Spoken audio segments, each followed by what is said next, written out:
Hey you guys, what's up? This is the Anime Blaze coming to you with another video. And this particular video, I'm going to be reviewing. Uh, I'm gonna hold off on that just to think. All right, right. Today I'm going to be reviewing my favorite anime show of all time, and that anime show is Ghost in the Shell Standalone Complex. It took me a while to, yeah, but the thing about this show is that it's my number one anime show, and I really wanted to review this. Uh, it seems like every time I wanted to review it, I didn't feel like reviewing it, and then other times didn't feel like doing it. I wanted to review it, so I had to pick a right time to actually go by and review this thing. All right, so let's go by what I see so far. But what I have. All right, as you can see, this is Ghost in the Shell Standalone Complex Season 1. I know Adam A. Green was recently watching the show, and I gotta say he's pretty. Not too many people actually want to pick up this show, but I'll get to all that in the actual review. So yeah, this is season 1 that I have, and this is season 2 for the complete collection. Uh, Anime Legends. I might come back to this later on um, during the review as well. So let's get started with the plot and storyline. Um, when I'm reviewing this, it is going to be kind of hard me referencing to both seasons, so I'm probably just going to do an overview between both of these. So yeah, Ghost in the Shell Standalone Complex pretty much is, I guess you could say, a spiritual successor. Not even really a spiritual successor, but it is the successor of the successful anime movie Ghost in the Shell that premiered in Japan, I believe, in December 1996. It was a very good movie during its time. It gave the people inspiration to create the Matrix movie, which was very successful as well. And it really does have a pretty cool kind of storyline to it. Okay, so the story follows the anime show follows Motoko Kusanagi, who is um, who is in an anti-terrorist group that deals with information warfare, and this group is called Section 9. Now, this specific police organization, they deal with anti-terrorism because especially in this show with the new day and age of technology and all of this stuff, you have to find some new ways to battle them. And the thing that makes Section 9 specifically special is that all of the members are handpicked. No one can just get into it no one can just apply and automatically get into it. Everybody is handpicked. Now, so, you know, everybody has their upsides to that would help them out in the field and everything like that. So, yeah, that's the premise of the storyline for the show. Now, to get into individual characters, Motoko Kusanagi, if you'll probably find out midway somewhere in the series, you'll find out that everyone in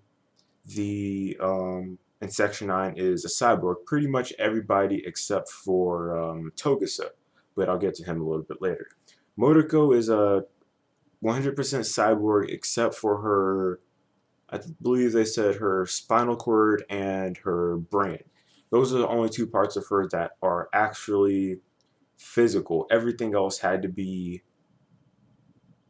cyberized. You'll find out more about that in season 2 if you're interested in catching up with that. Um, yeah, and she's the person who voices her. I believe. Hope I get this right now. Give me a second. The person who voices Motoko Kusanagi in the English dub is not Allison Matthews, Mary Elizabeth McGlynn. She does a very good job in assuming the role of Motoko Kusanagi, in the way that she presents her not being another one of those weak, useless female anime characters. She basically asserts the role of Motoko Kusanagi, which I really do like to see, which makes her one of my favorite anime characters, but is not in my top 10. But she makes her definitely a remarkable anime character. She knows what she's doing. She's tough. She's ruthless. She can be compassionate at times when time calls for it. She is just all around tough. I mean, you'd have to see it. So believe me. Next, we have, Bato, who is another one of my favorite characters of this show, voiced by Richard Epker. He also voices a few other characters in other anime shows. He basically asserts the tough role of Bato, and really does show a lot of the the grittiness that is Bato. Uh, like everything that is Bato, he does a really good job showing that in his character. Togusa, my favorite character, is voiced by the renowned, like everybody knows who this guy is, Crispin Freeman.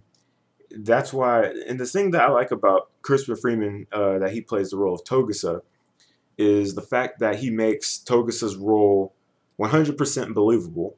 Now, the thing is, everybody in Section 9 is pretty much 100% cyberized, except for Togusa, who has a few cybernetic implants, here and there. And there is an episode in Season 2 where he's put on trial for attacking someone, like Alpha, not attacking, but helping someone after his hours, I guess. And you really do see how his principles and you really do see how his principles come into play, and how he really does feel that justice is needed for everybody. I mean, Crispin Freeman like owned that role of Togusa. I gotta say that. That's why Togusa is my favorite character on this show. Daisuke Aramaki, he's the guy behind the scenes who he's pretty much the guy behind the scenes who works everything for Section 9 and everything. Gets the paperwork in order, makes sure they can go out on missions and everything like that. He's voiced by William Frederick Knight. Saito, he's the guy who has a sharpshooter, I believe, thing installed in him, which allows him to see long distances and snipe using satellites, which is pretty much for pinpoint accuracy. Ishikawa and Boma are pretty much the information guys behind the scenes, sending and analyzing information to the Major and other members of Section 9 as they get it. The Tachikomas are very important in the series as well, as they play in the fact of they are artificial intelligence multi-ped tanks, which surprisingly come in very, very handy. Uh, really well. I like these guys. They have funny personalities. They may sound like little kids, here and there, but I assure you that that is a role when I get into another part of this. And they are voiced by, in the English one, um, Melissa Fawn, Rebecca Forstadt, Laura Jill Miller, Sandy Fox, Sherry Lynn, Julie Mandolina, Peggy O'Neill, Leah Sargent, and Michelle Ruff. Um, some of them you may, if you look up their names on Wikipedia, you will see that they voiced in other cartoons and stuff like that. And they're, I guess you could say they're famous on some of those things. Now, on to the skepticism of Ghost in the Shell. This goes for both season 1 and 2. Now, attacking this is going to be tough. Now, to go about this, I guess you could say, I've told a few of my friends about Ghost in the Shell They said, "Yeah, I remember Ghost in the Shell. The title is misleading. You know, it could needs work. I understand yet that yeah, and it does need a lot of work here and there. But overall, I thought it was a pretty much enjoyable show. Now, the thing that they did not understand was the thing that both that the comment that I got from both of them was that there was too much talking. One, there was too much talking. There was little action, and that was pretty much it. Too much talking, not enough action. But let me address this for you. And I'm pretty much just gonna sit off here to the side now to explain this to you. And the numbers will pop up to the side. So to pretty much explain what you can expect from Ghost in the Shell, I'm pretty much gonna just explain this in percentages. Um, about 50% of Ghost in the Shell is action. I would say that. 40% of that is politics, you know, government, conspiracies, murder attempts, suicide plots, those kind of things. And the other 10% is philosophy. Now, the thing, Ghost in the Shell explores human nature many times throughout the series, the movie, everything. Um, the characters, with them being cyberized, you see it many times. Like for example, some cyborgs, no, cyborgs can't exactly eat real food anymore. So as a substitute, um, they may eat something that looks exactly what they used to eat when they were human, but it is made of something entirely different that only they can digest and everything like that. And it's short scenes like that that explain what it means to be human. Now, another note of that philosophy of what it means to be human, and which is also an important role to this, is what I said earlier, the Tachikomas. The Tachikomas, while they are not human, they have artificial intelligence. They begin to explore the world and everything like that, gather data, and try to understand through their eyes or their minds what exactly it means to be human. They search data, they analyze it, they share it amongst each other, amongst themselves, and they try to comprehend this. I mean, it sounds like a childish thing with their voices and everything, but that's the thing that kind of plays into sort of innocence kind of thing. Uh, in a way, they're innocent because they have childlike voices, and it's kind of like a little kid trying to decide, trying to figure out like what does it mean to live, what does it mean to be human, and I really like that factor in the show. Now, season one focuses on a lot of the technological advances throughout the series. Tanks, giant tanks. I mean, if you haven't seen Ghost in the Shell, it has a lot of technological advances. But the thing I like about this show is that not a lot of the technology that you see within it is like fictional. We are actually like in the real world right now. We're working with AI technology uh, constantly. Every now and then, you might see them using it.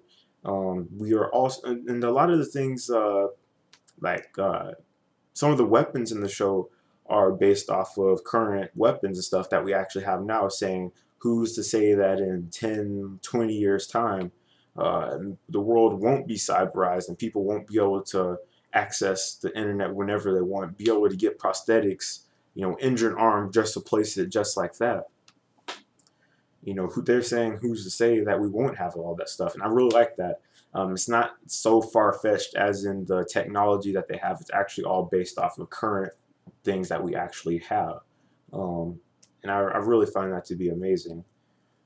um, Season one focuses, you know, like I said, technological advances, but the storyline focuses mainly around the Laughing Man case. The Laughing Man case, the Laughing Man is, it stemmed from a video that they found of this guy. Nobody really knows what he looks like, but they find out like the end of the series. His hat's removed during the video, but he automatically uses some kind of. He's in like, well, the Madman is an expert hacker, so when his hat flies off of his head, he automatically finds some way to censor his face so that nobody can see who he is. Everybody who's cyberized watching it can't see who he is. I guess the only people who actually know what he looks like are people, and they explore everything throughout the few times throughout the series. The people who actually saw what he looks like. This guy was an expert hacker.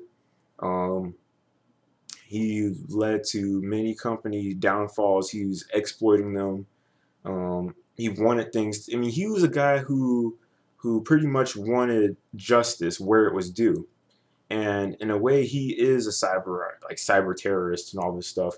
But in another light, if you look at it, he's actually just wanting justice for the people who actually deserve it, and he wants the people who are covering up what actually should be done, um, ousted out into the camera, and wants them to say what's truly wrong, what they did, that sort of thing. So he has a sort of self righteousness, that kind of thing.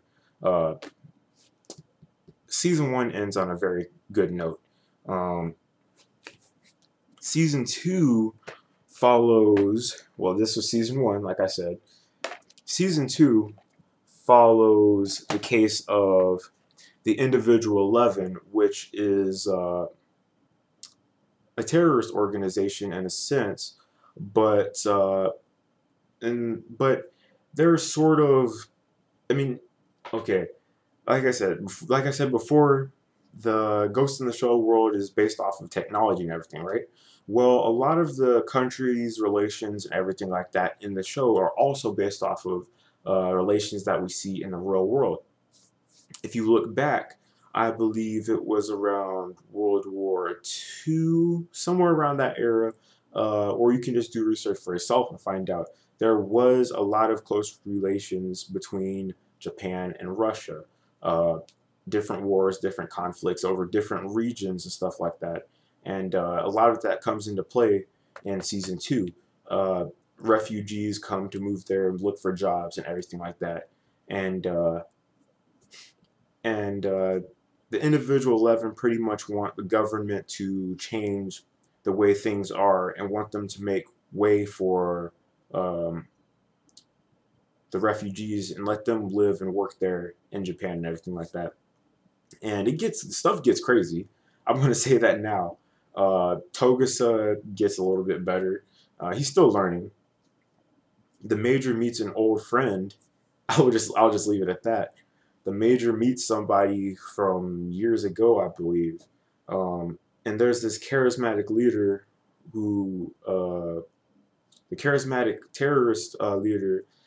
His name is Kuze, and he's the leader of it pretty much. And throughout the show, throughout the second season, you definitely will see a lot of who he is too, and a lot what connections he has with the refugees, the Major, a lot of other people, and you'll see there's constantly death threats and common things that you normally hear about in real life in this show as well. So to wrap up this anime review, I'd have to say Ghost in the Shell is an excellent, excellent anime show. Oh wait! Before I go, I also forgot to mention the soundtracks.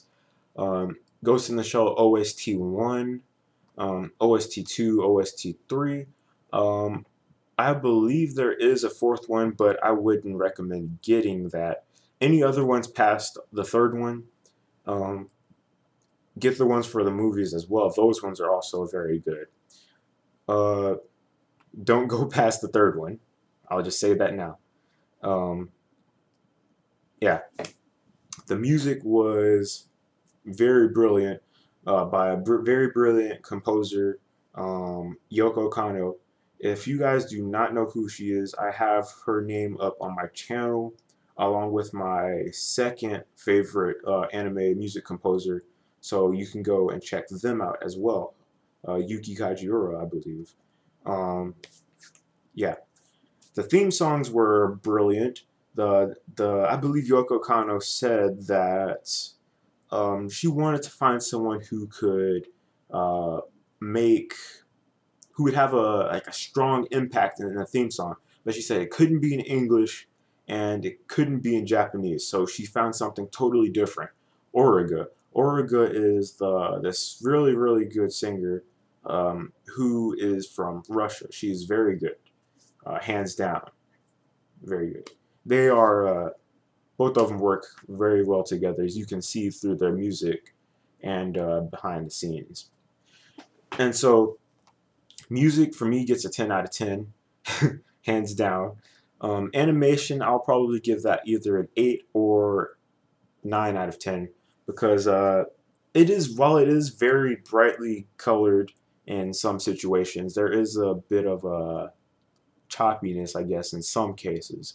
Not all the time, but you might notice it if I'm just going based off of my memory. I don't think there's any problems with animation, but I think it was pretty good. I give it an 8 or 8.5 out of 10. So there's also characters.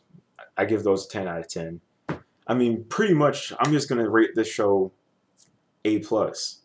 It had all the standards that I like. Um, Great music, all the standards that I would come to expect from an anime show. Ghost in the Shell did very well, pulled it off. So if you guys like sci-fi, cyberpunk, or you haven't ever checked it out, I recommend you going back and watching the first Ghost in the Shell movie. Um, the other cyberpunk animes as well, Marduk Scramble. Uh, is that. Um, if you don't mind talking in this anime show, there is quite a bit of talking, but I assure you that it plays a key fact and role in the characters and the storylines. You just got to pay attention. It's really worth it. I guarantee you. So this is the Anime Blaze, signing out with my anime review of Ghost in the Shell Standalone Complex season 1 and 2 review. Both seasons get the same rating, hands down. Also, you guys, check out Ghost in the Shell Standalone Complex, Solid State Society. Very good, very good, very good. I'll probably be doing a review on that later on, since I just did this review. So, with that being said, this is the Anime Blaze signing out. I'll see you guys later.